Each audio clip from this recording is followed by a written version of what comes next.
지난주 코스피는 1990선 아래로 마감했습니다. 코로나19 사태 전까지 꾸준히 올랐던 코스피가 일주일 만에 지난해 9월 수준으로 되돌아갔습니다. 특히 이 기간에 외국인이 3조 원 넘게 팔면서 주가를 끌어내렸는데 국내뿐 아니라 글로벌 증시도 만만치 않은 하락세 보였습니다.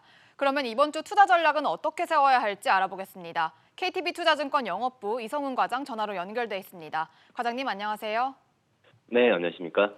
네, 우선 정부가 지난주 추경을 포함한 경제 대책을 내놨습니다. 경기 부양 성격이 강한데 과거 사례를 봤을 때 증시에는 어떤 영향을 줄까요?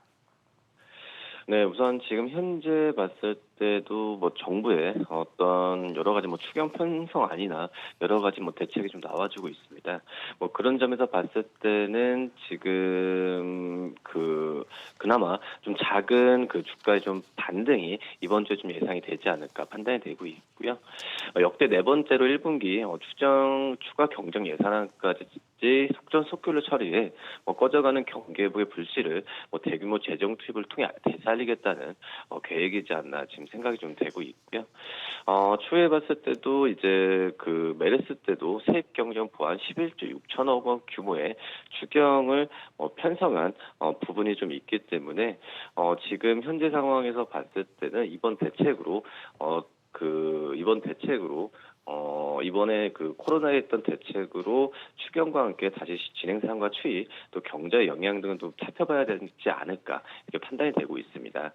우선 특단의 대책이 크게 위축된 어떤 경제 활동과 경제 심리를 세울지는 미지수라고 좀 볼 수 있겠는데 정부 발표 하루 전 은행 같은 경우도 2.3%로 전망했던 올해 경제 성장률을 2.1%로 하향 조정했기 때문에 만만치는 않지 않을까 이렇게 판단이 되고 있습니다.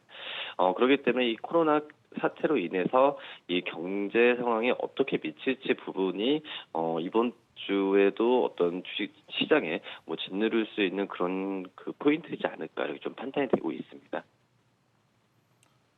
네, 과장님 지금 한국은행을 잠시 언급을 하셨는데 지난주 지수를 끌어내렸던 요인 중 하나가 바로 한국은행의 금리 동결 결정이기도 했습니다. 그런데 이거를 놓고 애초에 금리를 내려봐야 효과가 약했을 거다 이런 평가도 있던데 왜 그런 건가요? 네, 우선은 금리를 내린다는 부분에 있어서는 여러 가지 요소가 좀 많이 포함이 된다라고 좀 생각이 좀 되고 있고요. 우선 지금 한은이 기준금리를 동결하고 금융중개지원 대출 잔액을 5조 원을 증액키로 했는데요. 우선은 기준금리에 대해서 인하를 하게 된다면 우선 대출이나 여러 가지 부분에 있어서 중소기업들한테는 좋을 수도 있겠지만은 지금 현재 금리를 끌어내린다는 부분 같은 경우에는 역시 부동산에 대한 금융불안 요인이 또 있다라고 좀 생각이 좀 되고 있고요. 그렇기 때문에 동결적으로 어떤 무게를 두지 않았나 판단이 되고 있습니다. 아직까지 이 금리 동결에 대해서 한국은행의 경기 판단에 대해서 의문을 제기하고 있는 부분은 있긴 하지만 역시 금리 인하에 대한 여전히 높은 장벽이 있다라고 좀 생각이 되고 있고요. 물론 이제 미국 쪽에서의 금리 인하가 3월 달에 이루어질 것이라는 가능성이 좀 얘기가 나와주고 있는데 그 이후에 한국은행이 어떤 금리 인하에 대한 결정을 한 발짝 더 다가서면서 하지 않을까 이렇게 판단이 되고 있고요. 우선 지금 현재 팬데믹, 전염병의 세계적 대유행 가능성에 대해서 한국은행이 가소평가를 하지 않냐라는 우려가 있긴 하지만, 제가 봤을 때는 미국 쪽에서의 금리가 인하한 이후에 한국은행이 먼저, 그 전에 한번 선제적 조치를 한 적이 있었는데 그거 외에는 지금 현재 선제적 조치를 하는 부분은 굉장히 좀 힘들다. 왜냐하면은 지금 현재 팬데믹에 대한 부분이 우리나라가 좀 심하기 때문에 그거에 대한 위험 부담이 좀 있지 않았나 이렇게 생각이 되고 있습니다. 네, 말씀하신 대로 미국에서는 이번 달 금리 인하 기대감이 커지고 있습니다. 가능성은 어떻게 보십니까? 네, 이번에 연준이 이례적으로 금리 인하에 대한 발언을 파월 연준 의장이 했다라고 좀 볼 수 있겠고요. 지금 현재 코로나19에 대한 경제적 충격이 계속 연일 걸조되면서 주식시장이 폭락하고 또 공급 수요 측면이 예고되는 현재 상황에서 긴급적으로 이 파월 연준 의장이 이런 발언을 하지 않았나 이렇게 판단이 되고 있습니다. 우선은 경제를 부양하기 위해서 연준이 갖고 있는 정책 수단들과 적절한 행동을 취할 것이라는 반론을 했기 때문에 이 부분은 역시 금리 인하에 대해 시사를 하는 부분이고요.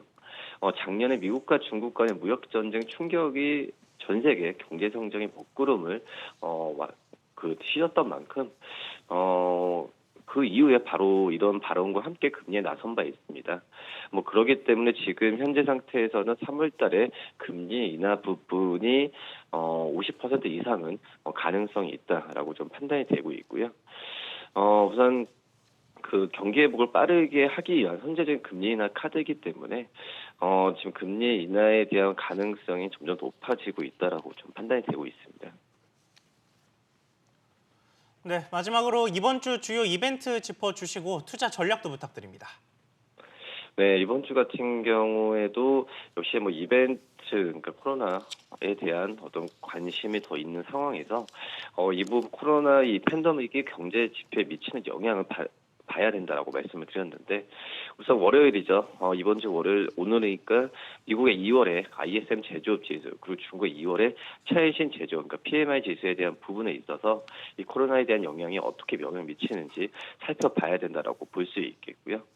지금 현재 중국 같은 경우에도 여러 가지 경기지표 2월 달에 경기지표 발표될 텐데 그런 점에서 마이너스는 당연히 예상이 되는 상황이기 때문에 이거에 대한 주가 영향도 봐야 되고요. 그리고 수요일이죠. 연준의 베이직을 공개가 나오는 만큼 우선 3월 달에 어떤 금리 인하의 어떤 단초를 좀 적용하지 않을까 판단이 됩니다. 역시 목요일 날에 미국 1월의 제조업 주문 지수 그리고 금요일 날에 미국 2월의 비농업 고요 또 2월의 실업률을 발표에 대한 부분을 관심을 기울여야겠다라고 판단이 됩니다. 네, 지금까지 KTB 투자증권 영업부 이성훈 과장과 이야기 나눠봤습니다. 과장님 오늘 말씀 감사합니다. 네, 감사합니다.